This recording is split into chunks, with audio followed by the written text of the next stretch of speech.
Jadi Bapak Ibu jangan tunggu booming, jangan tunggu sempurna. Wah, saya ini perusahaannya begini, ini begini, begini, begini. Enggak, jangan. Karena apa? Kita udah ada contoh. Contohnya di mana? Di Malaysia sama di Singapura. Buat apa? Kita kebanyakan mikir A, B, C, D, E, di sana orang lain udah lari. Kita kebanyakan mikir gitu lah. Buat apa gitu loh ya. Jadi Bapak Ibu tangkep visi misi ini benar-benar Bapak Ibu jangan jadi penonton. Ya, itu. Lalu yang kedua, Bapak Ibu harus punya impian. Impiannya apa gitu ya. Kalau saya sih jujur saya kepingin sekali membantu banyak orang Indonesia. Saya juga kepingin punya passive income buat anak-anak saya ya. Tapi kembali lagi ya, bisnis ini harus fokus 1 tahun. Bapak Ibu nggak akan bisa punya 9 digit atau 10 digit sekalipun kalau Bapak Ibu hanya mengharapkan 1 bulan jadi. Nanti Pak Rusli bisa berkesaksian. Dia nggak nyangka di bisnis ini income-nya berapa ya. Seperti itu. Jadi Bapak Ibu, bisnis apa yang setahun Bapak Ibu bisa jadi diamond? Itu di sini. Kenapa? Ibu Mariani sudah melakukannya, Ibu Mrs. Gan sudah melakukannya.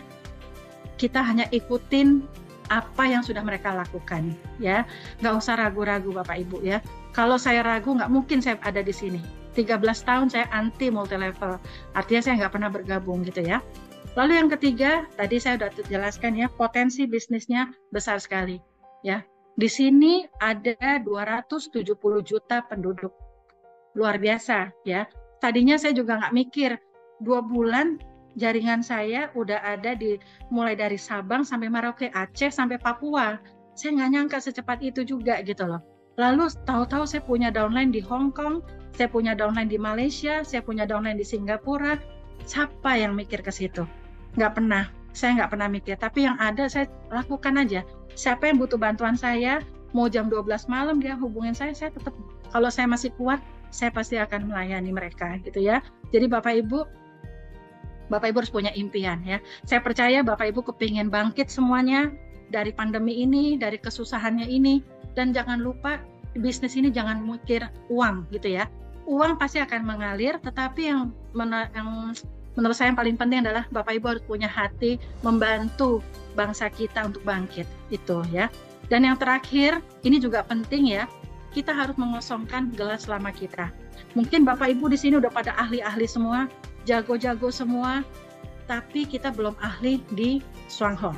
Ya, jadi di Swanghor ini kita harus mengosongkan kita punya gelas, kita isi knowledge yang baru, semuanya yang baru gitu ya. Jadi Bapak Ibu, waktu pertama kali saya jalani bisnis ini, saya ngelihat, waktu saya ketemu Miss Gan di kantor, Miss Gan masih muda, masih 38 tahun, saya sudah di atas 50 tahun.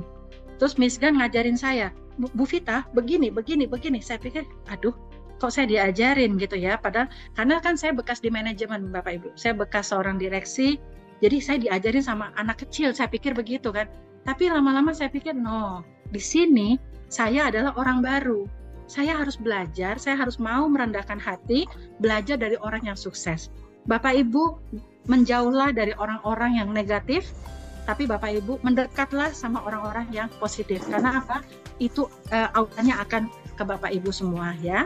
Jadi ingat pesan saya ini ya, jangan tunggu booming, jangan tunggu sempurna, harus punya impian, dan kita juga udah tahu kerja kita 12 bulan. Lihat apa yang terjadi gitu ya 12 bulan ini ya.